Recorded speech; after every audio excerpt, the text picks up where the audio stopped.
Hello and welcome to another episode of Shining Light on Shadows, a candid conversation about mental health.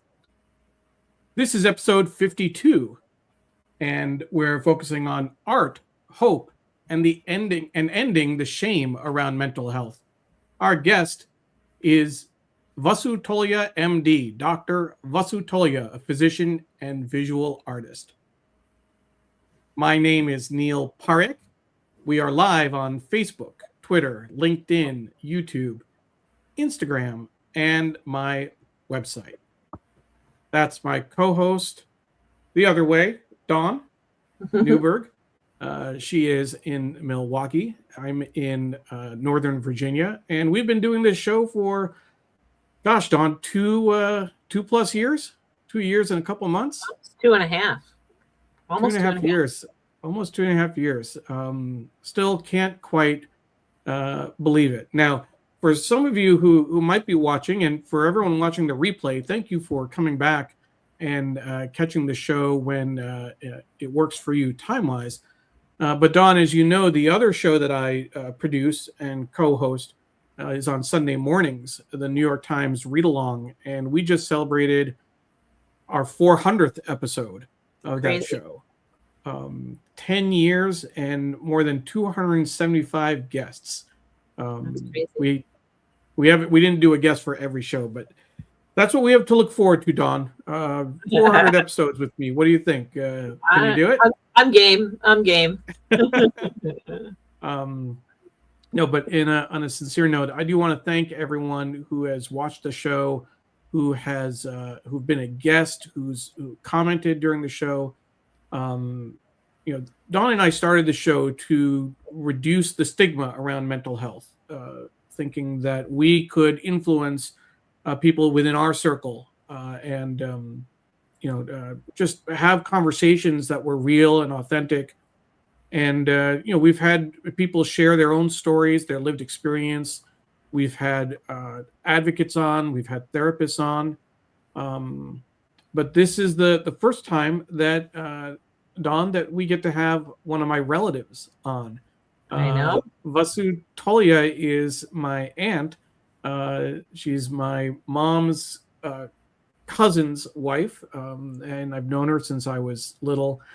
And it really has meant a lot to see someone in my parents' generation talking about mental health and some of the challenges she had after retiring, and how art helped her find herself again after that process. You know a little bit about the importance of art and writing, Dawn, right?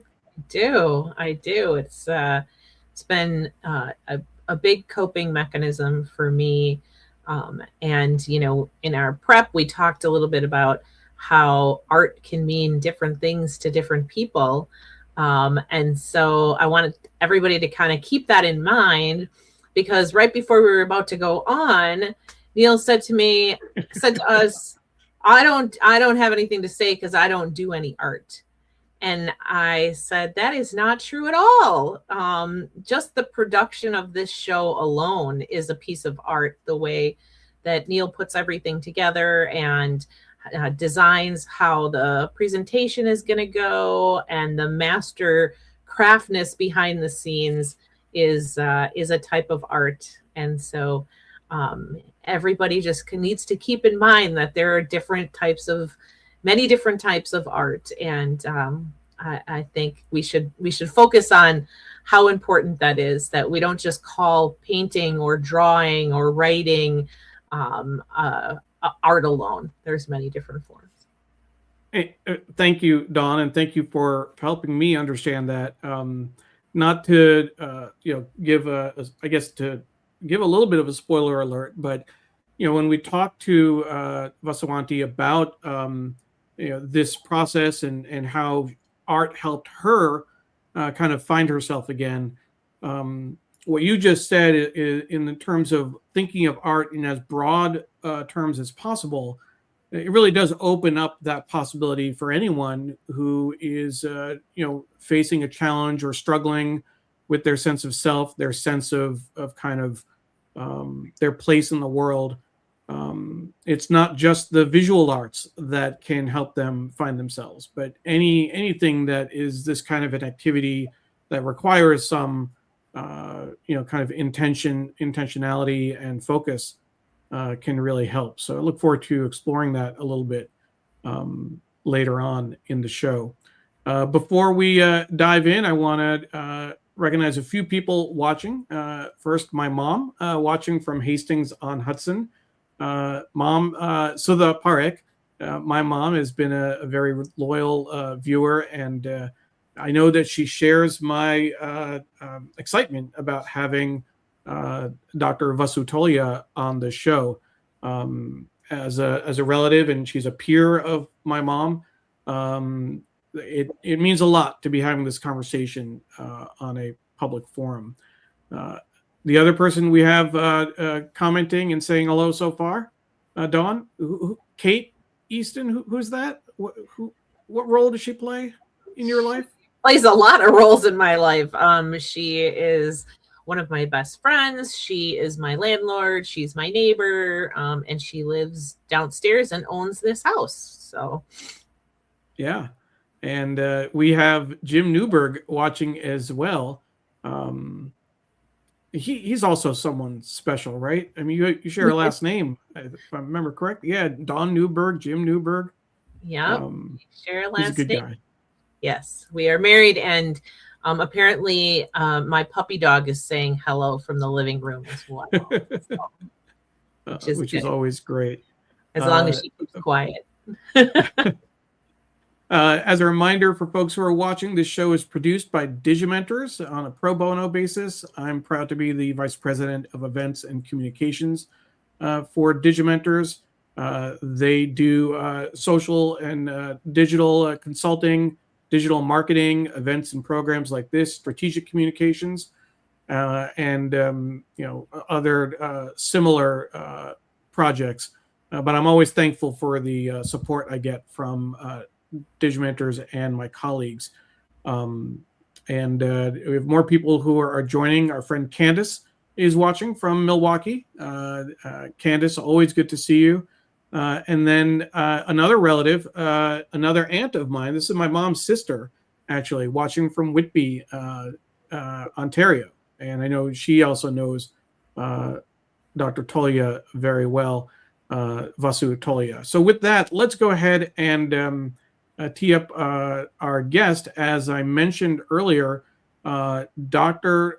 Vasu Tolia had, and she'll talk about this at length, but when she was stepping back from her career as a physician, the transition after that was challenging in terms of her being able to find herself after a retirement. There was a sense of a loss of identity.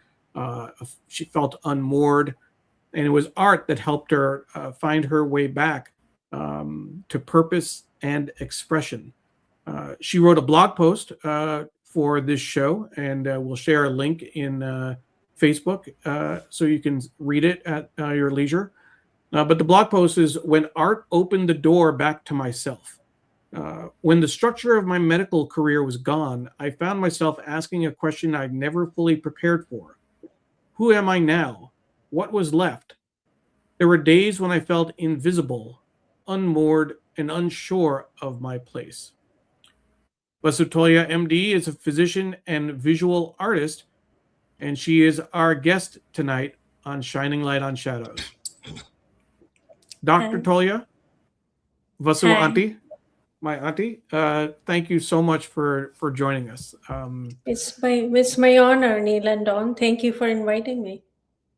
Absolutely, and as I said when I wrote on Facebook, I really don't know if I can express how much it means to me that you're on the show, and even just seeing my mom saying hi, and Neela Masi. So for people Yes. who may not be familiar, that's in Gujarati the term that you use to refer to uncle and aunt.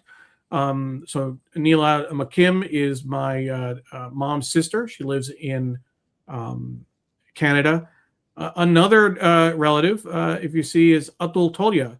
also a physician, is watching, and another cousin as well, my mom's cousin, and Dr. Tolia Vasulanti's cousin as well.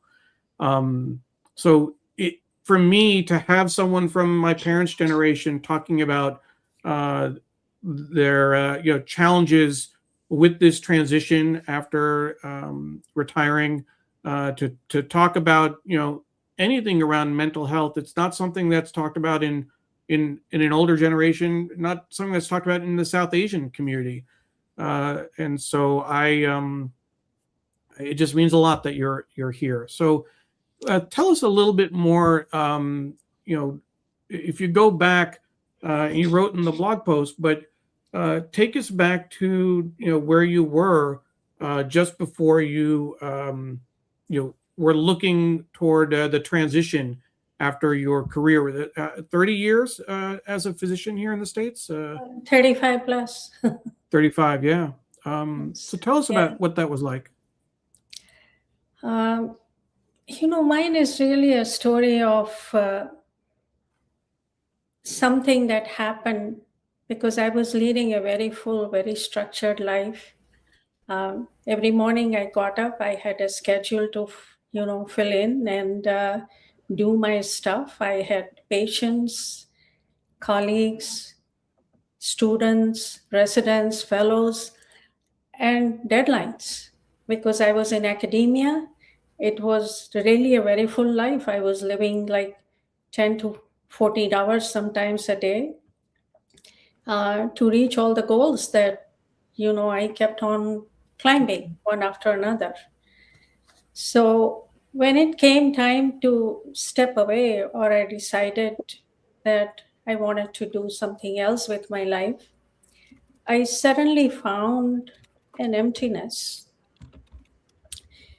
And I was not prepared for it, to be honest with you, because when you are working crazy like that and all of a sudden you have nothing on your schedule in the morning when you wake up and it's all very quiet, later on when you have been on this path for a while, that quiet can be relaxing. But in the beginning, it's very disorienting and scary. What am I going to do today? How am I going to pass my time? What is my identity besides being a doctor, a mentor, a teacher? What am I going to do now? But most of all, what bothered me was that what seemed like I was stepping away from a life of healing, because that's what I had done all my life, and that's what gave me purpose. So I felt like that particular purpose was gone. I was feeling lost. And this was not